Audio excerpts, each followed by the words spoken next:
Itangin mo nga mga fan. Thank you so much to my Tribo Halaran, the ever supportive Tribo Halaran, to my Sitio Maninihon Youth Organization. Thank you so much for coming. Thank you so much Sitio Gold for the warm welcome. Thank you. Alright, so pick your judge.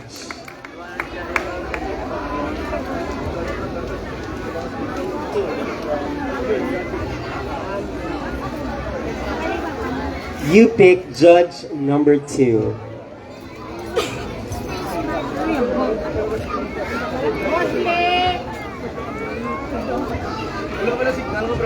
Judge number 2 is Mr. Dominic Quezon.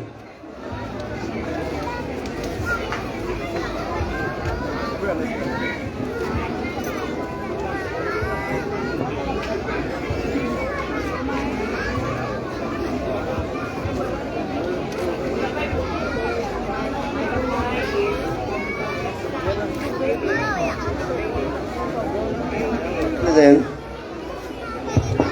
sanction.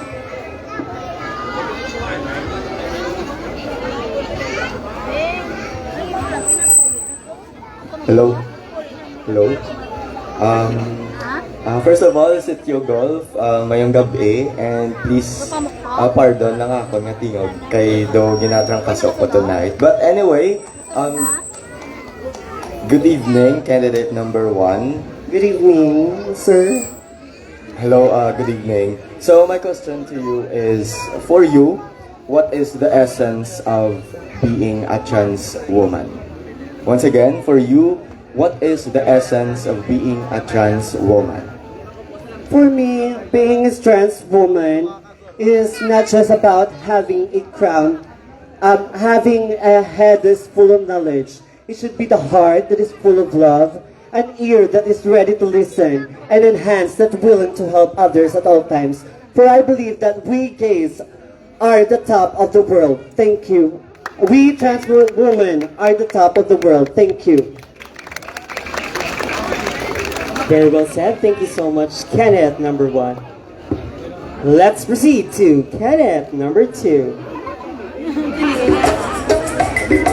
Kenneth number 2, duga kinamot ka sa bumagab ihaw. Kamusta? How do you feel tonight? Okay na. Interpreter ko no? Yes. Okay.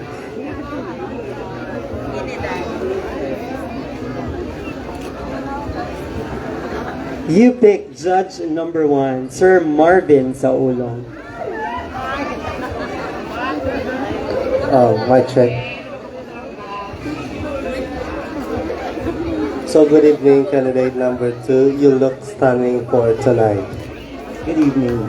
Also, you can answer my question in any language that you want and that you are comfortable with. So here is my question. So in this modern generation, we all know that we have different inventions. So if you want to invent something that can contribute to our community, what would it be and why? So again, in this modern generation, there are a lot of inventions. So if you want to invent something that can contribute to our community, what would it be and why? Pwede ko mga pailog ko. No problem, ma'am. So I will going to translate it in binocular. So kon subong nga generasyon damo na ta na inventions. So ikon ikaw hatagan ka chan sa mag-imbento sang makabulig sa aton community. Ano na sa nga invention himuon mo labi na para sa kabataan? Kung ako tagaan sang invento sang community. Hatagan ka chan sa nga Ay, tagaan san siya. San siya is hatagan ka chan sa mag-imbento sang bagay nga makabulig sa community. Ano na sa?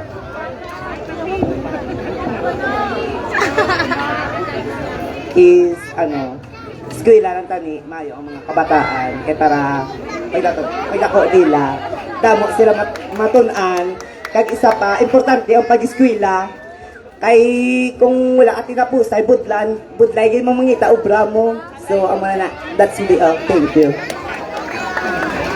Thank you so much, Kenneth number 2. Abi po na bago sa interpreter please. Let's proceed to Kenneth number 3.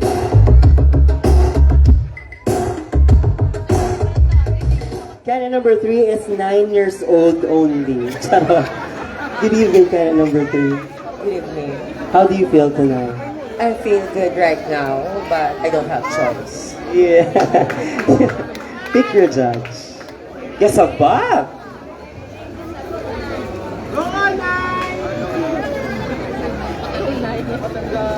You pick judge number 3. Judge number 3 is Mr. Hiel Oliver Rodriguez. Hello. Hello, good evening. Kumusta? Fine. So I'm expecting ihaboy ko sa mga question English, right? Yes. So you're given a chance to choose between two things, and that is money and love. What would it be and why? If I give it the chance to choose two things, love or money, I choose love.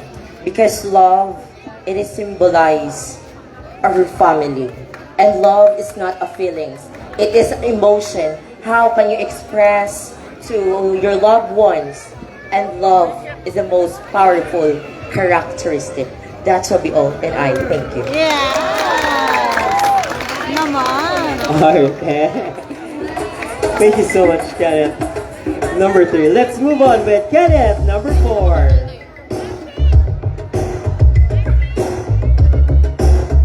Sa di na inyo ceremony kagina. Yes. Di na mo groom. Ngayong gabi ka number 3. Yes, ikaw malaki. Yes, hello. What again?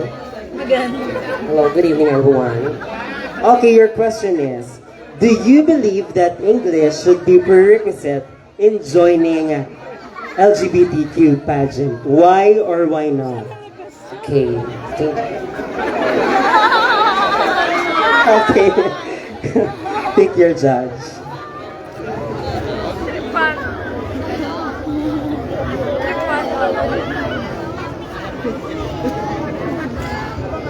You pick judge number 5.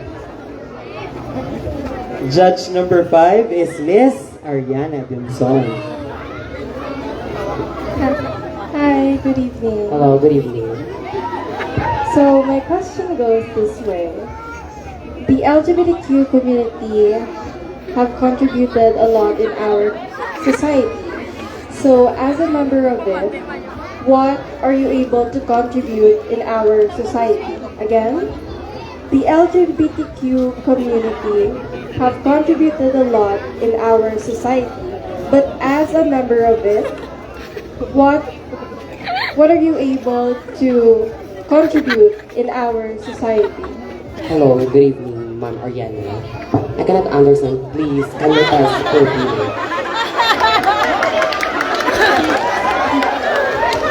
Okay, I will translate it for you. Ang LGBTQ plus community, damo may na-contribute sa aton nga palibot. As a member, ikaw nga miyembro sa LGBTQ community, ano ya ang ma-contribute mo sa aton nga community? Yes, thank you. Ang ma-contribute ko sa aton nga community bilang ng paglibyo sa aton community. Because nga dapat nato tinuon nato ng community kay dira nagkakakuha sang masakit sa germs. Because diyan gumagaling ang baha ng mga basura. Thank you. Thank you so much. Yan ito, before.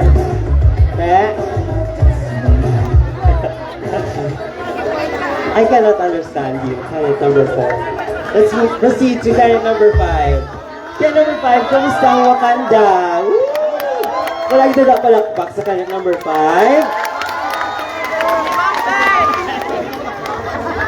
How do you feel, Tim? Okay, ma'am. Okay, interpreter ko, no? Okay, let's see mo na siya. Ang imo yung bunda, patabunan mo yun na, kaya buhon ka na.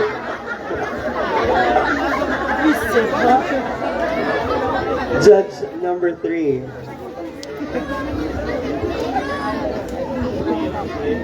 Go, Calves!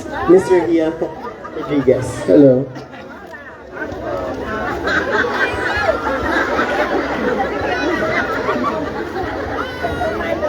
Now your question is, are you Black Panther? Depende sa tsura. So my question is about this Kansilay this year. So I will stop the agony nga mahabuyanay, lainay ng words every tribo. I want you to be self-centered, okay? So certainly we are the first runner-up. Do you think you deserve the spot of being first runner-up? Para sa akin, oo. Para sa akin, oo. Kay tungod, nagdugay ko sa Sautay, na tinatawag Hugyaw Dancers. I almost 6 years in Hugyaw Dancer. Kay kabalogin ko nga ma-first runner-up, kikasalit ko sa kaugalingon ko. Pati sa mga co-dancers ko sa Tribo Halaran, I really proud nga nag-first runner-up kami, hindi lang sa Amuna, nga balanon, para ako proud ko sa sarili ko nga Tribo Halaran are always first runner-up. That will be all. Thank you. Once again, good evening. Thank you so much, Maninay. Kenneth, number 6.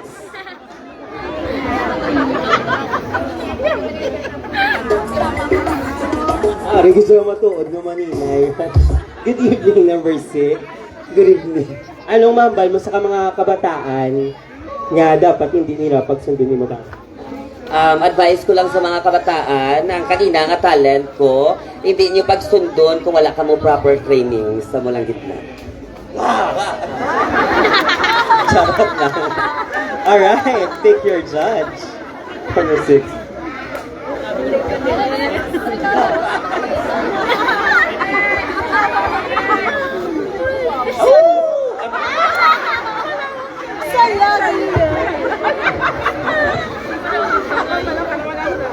You pick number... Oh! Charot. You pick judge number 2. Number 2 is Mr. Dominic. Hello, good evening, candidate number 6.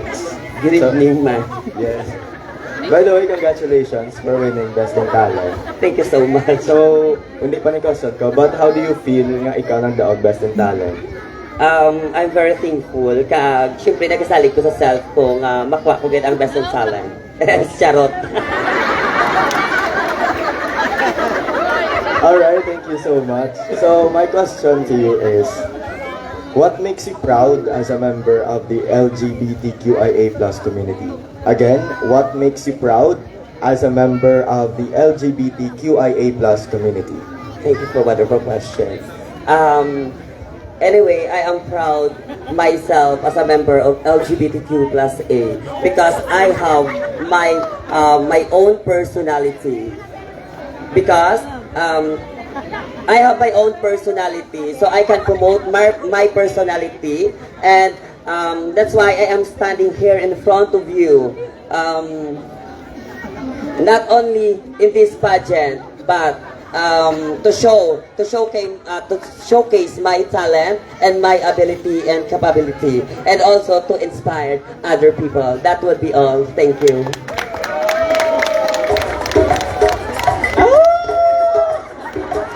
Thank you so much.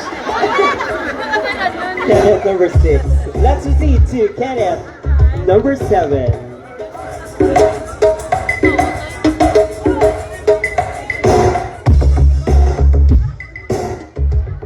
감사합니다, Kenneth, number 7. 안녕하세요. How do you feel tonight? Sinigimo si Mugan, very authentic. Secret. Okay, pick your judge.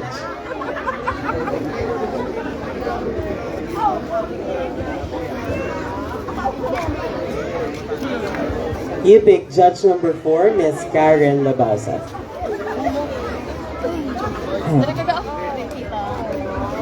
Kita ka hindi.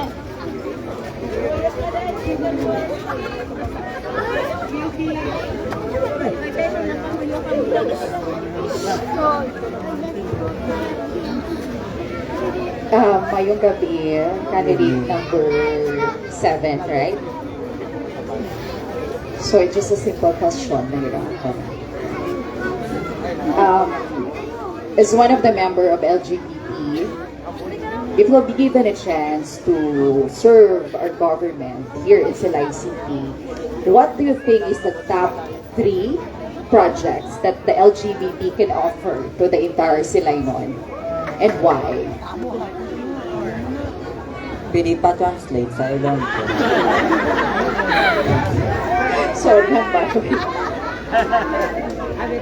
okay, bilang isa ka miyembro sa aton nga LGBT community, para sa imo, ano ang mga managming nga proyekto nga pwede maihatag sa aton nga LGBT group if tagaan ka sang tsansa nga mag-serve sa government? Kung gaan kami tsansa nga tatlo ka which is Sorry, at least 3 projects. 3 project which is amo ni subong like mga pageant kami is gay para mahatag sa mga tao blasang kasadyahang, and second is pa-feeding program, and the third is Tagpiling! Tagpiling!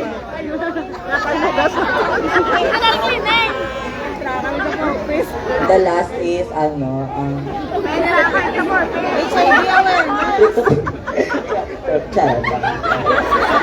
Sabi na tama rin sa City Golf. Thank you so much, Kenneth number 7. Abi ko, ano sa Batya project sa English. Since kailangan, gali. Let's proceed to our last and final candidate. Candidate number 8. Good evening. You're so gorgeous. Thank you so much. Okay, greeting mo mga fans. Ari sila sa left side. Hello, Tribo Halala. How about your special someone? No, I don't have a special someone. Oh, single, gali si number 8. Okay, so pick your judge. Oh, ato ko na yung guesting geto ay i-date ka karon. Yes.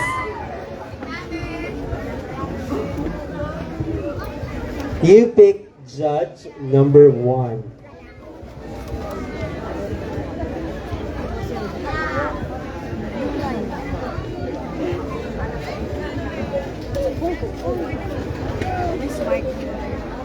Mic check.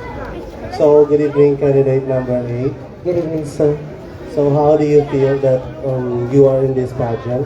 Well, I feel great for an honor to be part of this fiesta and one of the candidates also. Okay, so I will give you a difficulty level of my question would be average lang, kay basing ano ba yan? Okay, there are a lot of beauty queens in the Philippines. So, if you want to follow one of the beauty queens, who would it be? So again, there are a lot of beauty queens in the Philippines. So if you want to follow and you are inspired by this beauty queen, who would it be? It would be Pia Wurtzbach because I know that Pia Wurtzbach is confidently beautiful with a heart. That will be all. Thank you.